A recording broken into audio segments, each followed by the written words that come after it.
This week, John Strand and I interview Michael Gordover, Senior Solutions Architect at ObserveIT, to talk about the perception in the market of DLP and other better solutions for insider threats. In the enterprise news, Mimecast is offering some free training as part of Cybersecurity Awareness Month. I don't know why I put this in there, but I did. Microsoft is killing off the old Skype client. Logarithm gets a patent, which is awesome. Tufin launches a first-of-its-kind program for MSSPs. And three reasons why the BlackBerry stock is potentially about to soar. Remember those guys? Stay tuned for all that and more on this episode of Enterprise Security Weekly. This is Security Weekly. For security professionals, by security professionals. Broadcasting live from G-Unit Studios in Rhode Island, it's the show where we talk security vendors and aren't afraid to name names. It's Enterprise Security Weekly. Are you an enterprise dissatisfied with overpriced analytics software that can't keep up with modern data? If so, then GravWell is the solution for you. GravWell is an unstructured data analytics platform for enterprises who demand total data visibility across their network. GravWell lets your security team go beyond the SIM and fuse data sources to correlate and answer questions you didn't know needed to be asked. Go to gravwell.io/securityweekly for an unlimited data trial and gain uncompromising visibility today.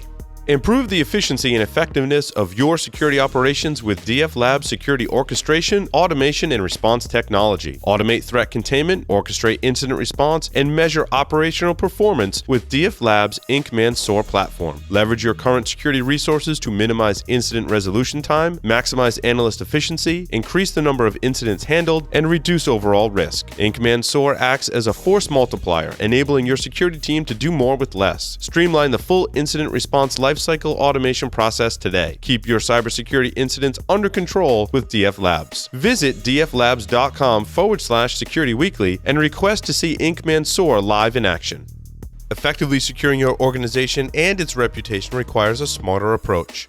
To maximize efficiency and minimize risk, security experts turn to Logarithm, the only leading solution built solely for security teams by a security team committed to your success. With next-gen SIM, user and entity behavior analytics, network traffic and behavior analysis, security automation and orchestration, and compliance, Logarithm provides security made smarter.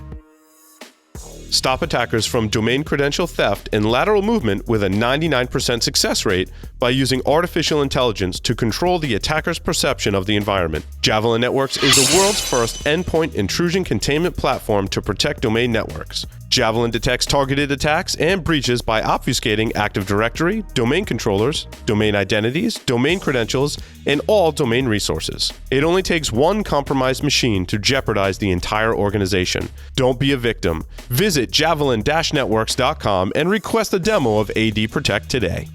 Are you worried about PCI compliance? Does your development team understand or care about security? Are you ready to face a breach of your customer's sensitive data? See the worst that can happen before it does. Black Hills Information Security can help you help management see the future. Email consulting@blackhillsinfosec.com to find out how a web application penetration test can mitigate the risk before you go live. Welcome to episode 109 of Enterprise Security Weekly for October 3rd, 2018. I'm, of course, your host, Paul Asadorian, joined by Mr. John Strand. Welcome, John. I like the Halloween theme. So you got the mask, you got the hand. That's right. I'm hanging out in my basement, and if I kill this light, we found out I just look super evil. It's awesome. I got fake weapons and stuff. It's pretty. Dude, that fake. Fake. I am known to put on a Jason mask and walk around my yard with a real machete just to freak my neighbors out.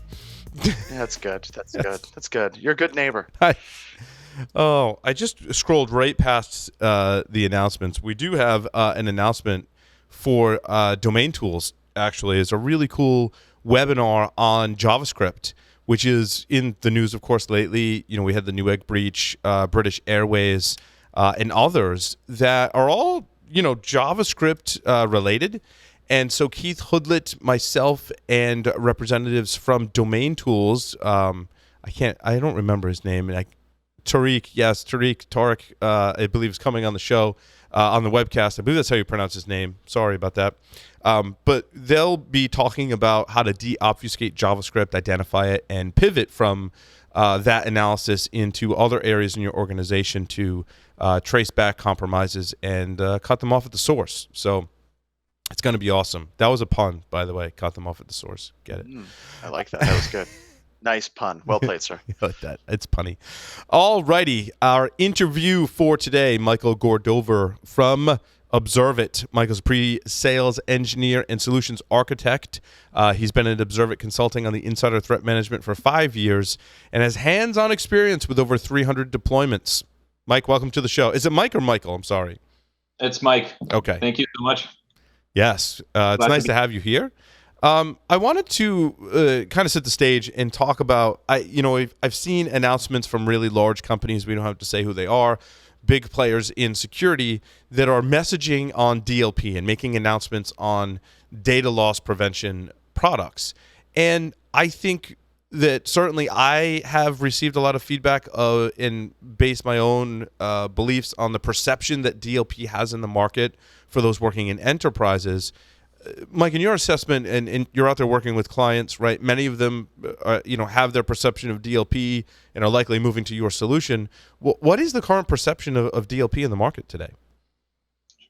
Sure, great question. So, for us, and in general, taking into consideration the market, historically, data loss prevention platforms, they were implemented primarily as an IT initiative rather than a broader business-oriented information risk.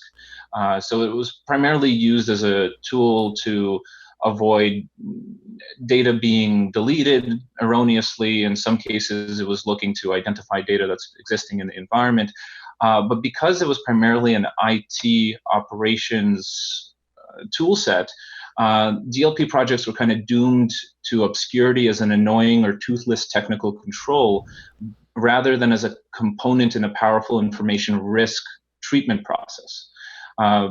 Basically, you have organizations who implemented DLP because they want to assess the type of data that they have. They want to identify areas where that data might be leaking or whether it might be truly lost, but they didn't very much put it into the fold of a cybersecurity program. And as such, now that cybersecurity is getting a lot more mature in organizations, especially when you consider outside and inside risk, you get into a situation where DLPs are used woefully out of scope for what they were originally brought into. And that's, I think, leading to a lot of the perception that they're not really there to do the job that today's cybersecurity analysts are really looking to achieve.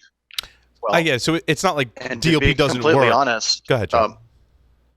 I was just going to say, and to be completely honest, as somebody that's testing these products, I think you're right. How they originally were put in the marketplace and where people are trying to position them are two completely different things, but they very rarely, if ever, get in the way of like a targeted attacker. That's why we've been asking for like a new approach for DLP that just isn't shoehorning existing solutions and saying, yes, it does security too. It's the wrong tool for the wrong job or the right job, however you want to phrase it, right? It really depends, right? A lot of the times when people think DLP, they think of a tool set as opposed to thinking of it as a data governance or a data protection program. If you look at data protection governance mandates that are coming out today from NIST and ISO and other locations, a lot of the times they're asking for questions that a technical capacity like a DLP doesn't really fit, right? They're asking a DLP to tell them if someone is trying to sell information for money, or if someone is looking for ways to bypass it, or if plain text information or image data is appearing in social media chat or email. DLP primarily focuses on specific rigid policies that need constant updates to accommodate all of these changes. And that's why that approach isn't really fitting the existing landscape. And there's a lot of vendors right now who are adapting. They're including different modules to try to get those kind of informations. or that kind of information. But at the end of the day, you're getting into situations where you're really asking what users are doing on systems with data, as opposed to what that data is doing by itself. Yeah, I tend to think of the traditional DLP systems as there's a document somewhere in my network. It's got some credit card data in it. If it leaves, the DLP solution is supposed to tell me that, right? I mean, that's basically the foundation. That's exactly right. To expand on that point a little bit more, right? The way that you know that that file has credit card information, for example, is you first have to discover it. You have to first say, hey, that file exists. And in that file, there's a certain piece of data, let's say credit card information. So you're really leveraging a data loss prevention tool to scan that piece of content, find variables in it that match a certain pattern, and if it matches that pattern, to take a response action. A lot of data today, I mean, the entire business process is predicated on exposure. You have to expose that kind of data. So scanning every file, scanning every location where data might be in all the different cloud storage locations, local locations, network locations, you end up in a situation where you have just too much information to deal with, even if you're getting the right incident. You know, I want to jump to my notes here where I talk about the Amazon report. Mm-hmm. And I'll call it Amazon specifically, not to pick on them, but it was a public report that I believe was posted from Forbes that said that there was a insider threat incident that happened.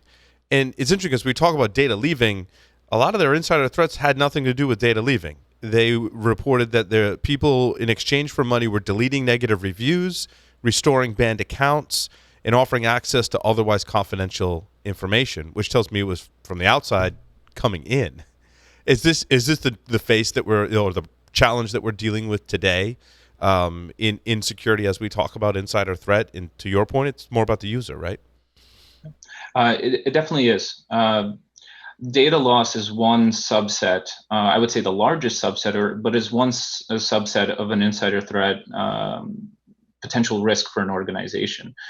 You're dealing with, like you mentioned, either intentional or unintentional behaviors that fall into kind of the gray area, right? You have users who are legitimately given access to applications. They have access, like you mentioned, to review data. They have access to applications. They have access to automation cycles.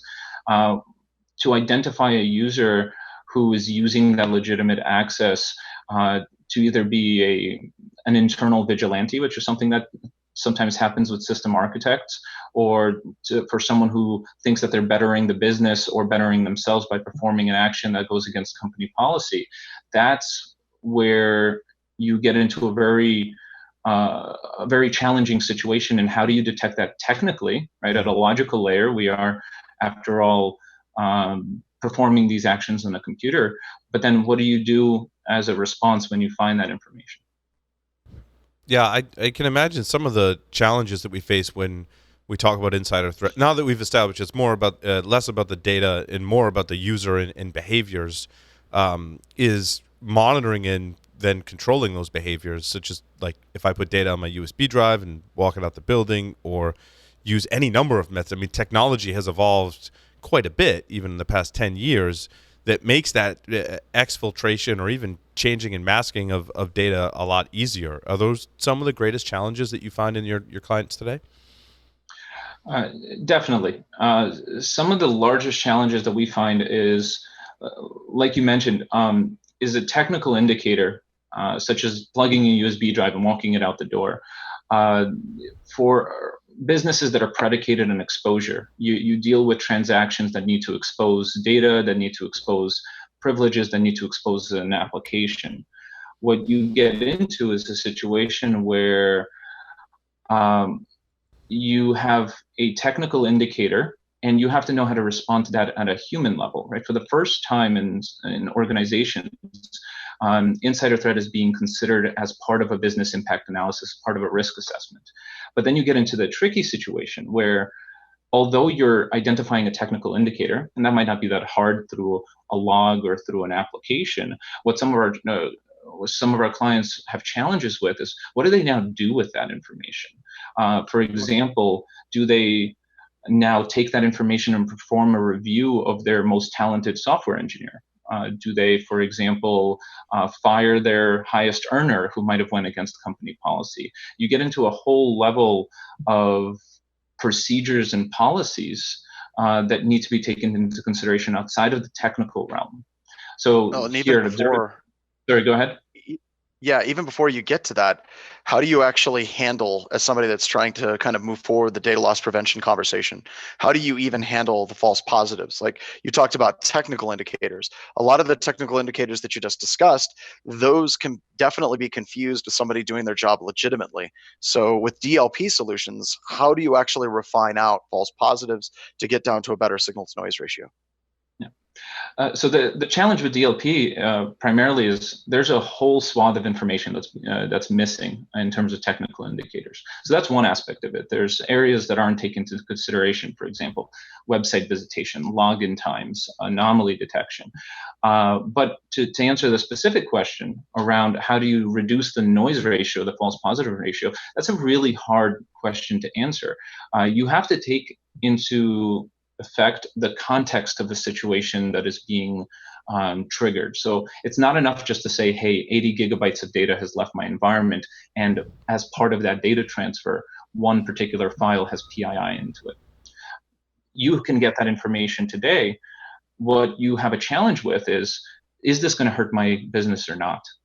Is this someone who's sending this information at the end of a quarter because it's part of a report or it's part of a project, or are they doing this because they are acting on the behest of somebody else, for example?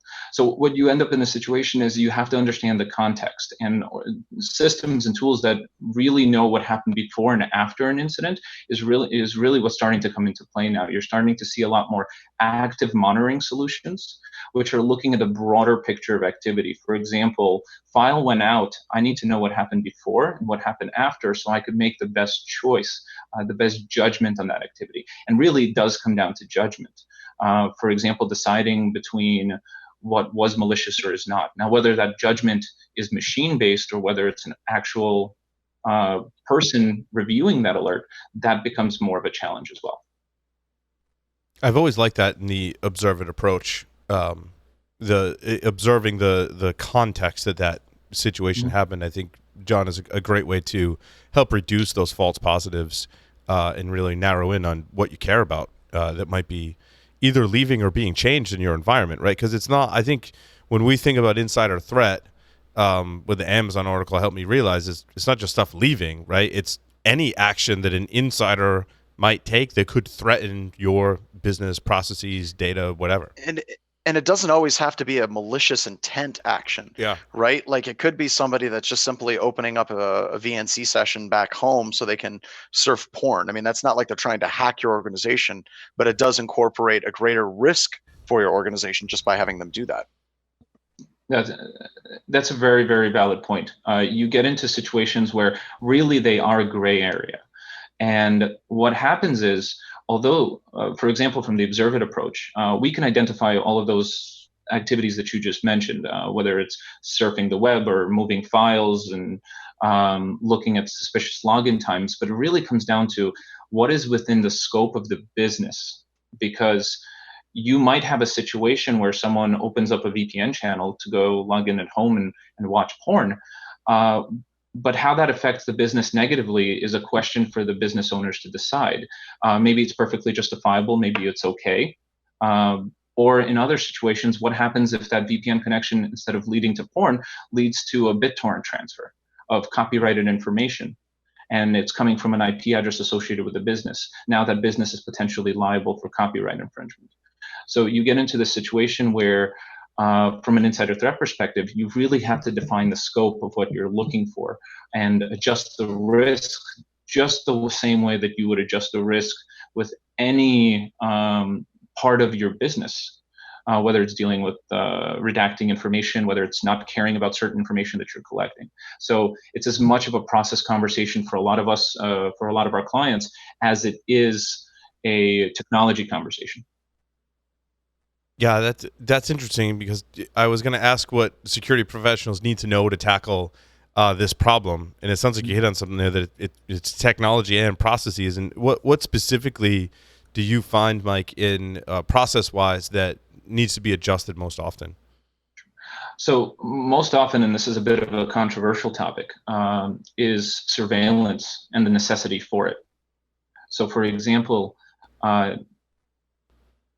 when you looked at DLP 5-10 years ago, there was never an HR or legal representative in a room when discussing the purchase of a security solution. Now, even when you're buying something like a proxy solution, a lot of the times you have HR, privacy, compliance, or some kind of regulator involved in that discussion to see how it affects an employee's privacy at the organization. So the biggest answers, as companies are moving away from a preventive method to a more of surveillance method, the act of monitoring a person and their behaviors or places, you have to really be specifically in tune with what you're deciding to collect and what you don't want to collect.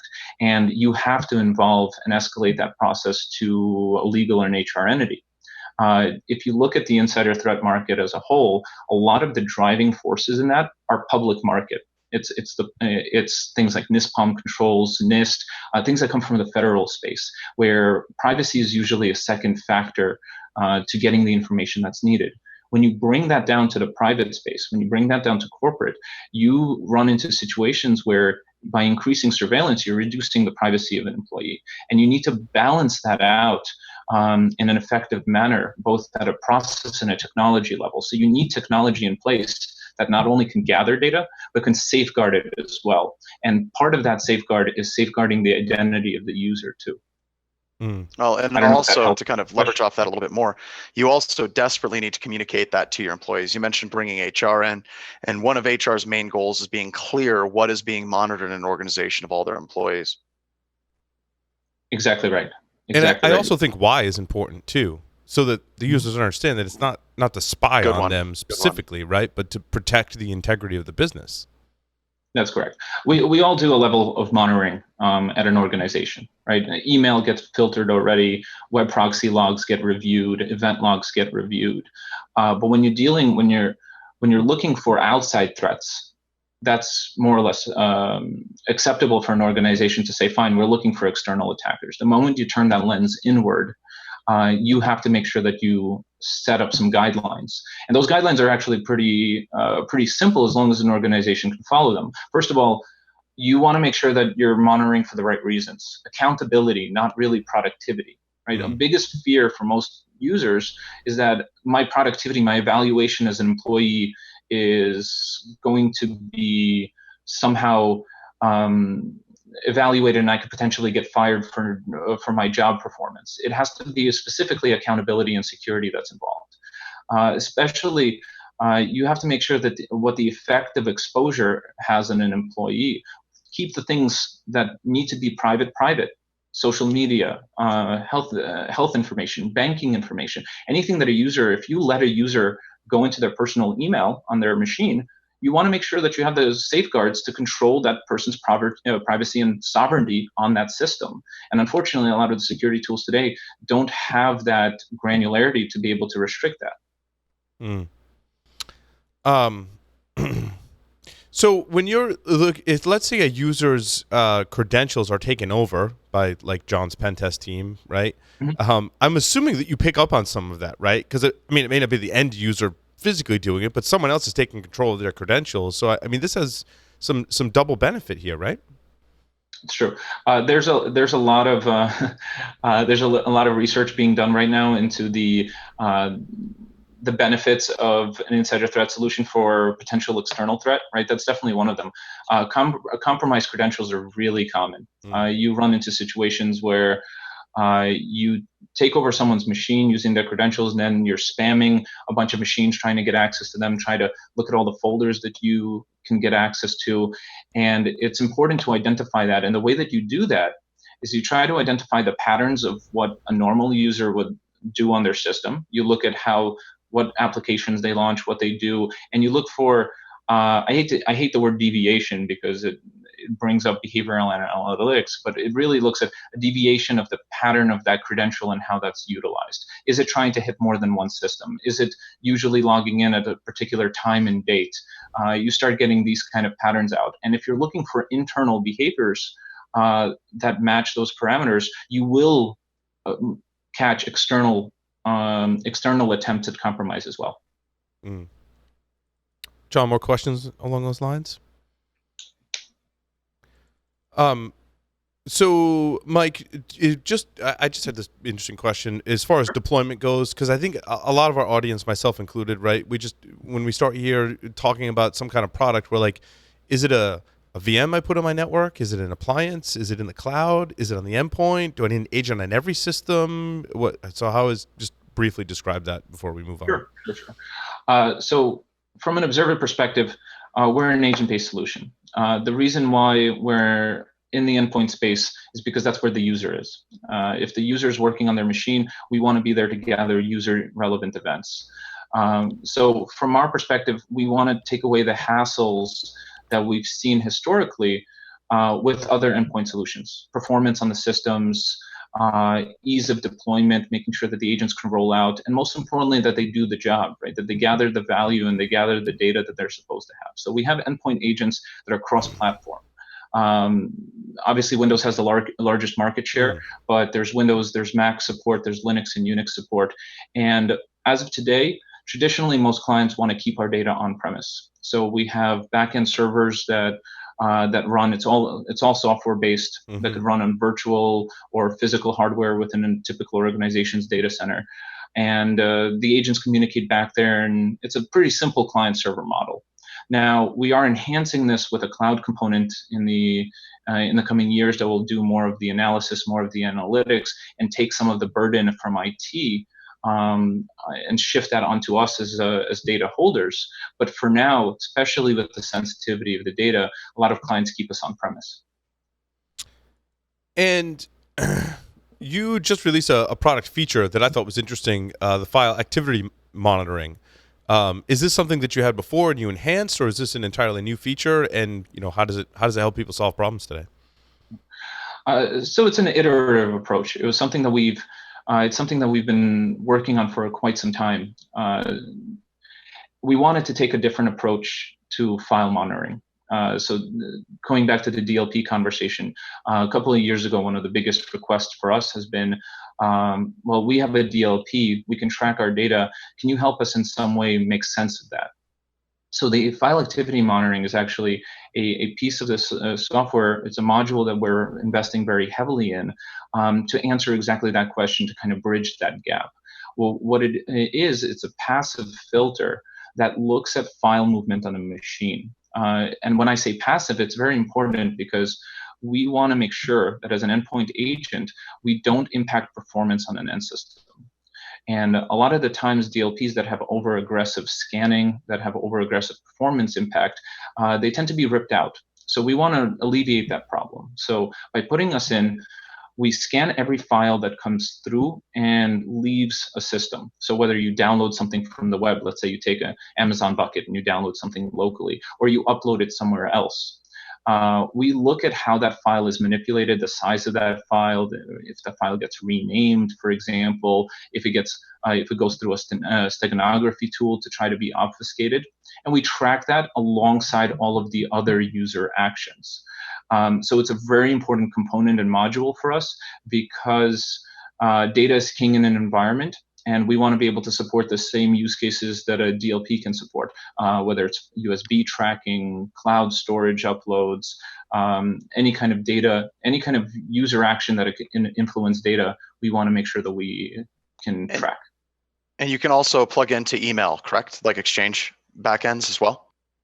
I'll be completely transparent here. At the moment, webmail is fully supported. When it comes to backend Exchange, this is something that's right around the corner for us. Awesome. Anything else you want to share with our audience today, or John? Any final questions? I'm good. Sure. I'll Mike? go ahead. Mike, go ahead. Yeah, I was going to say from our side, right, we really do believe in comprehensive visibility being kind of the key word.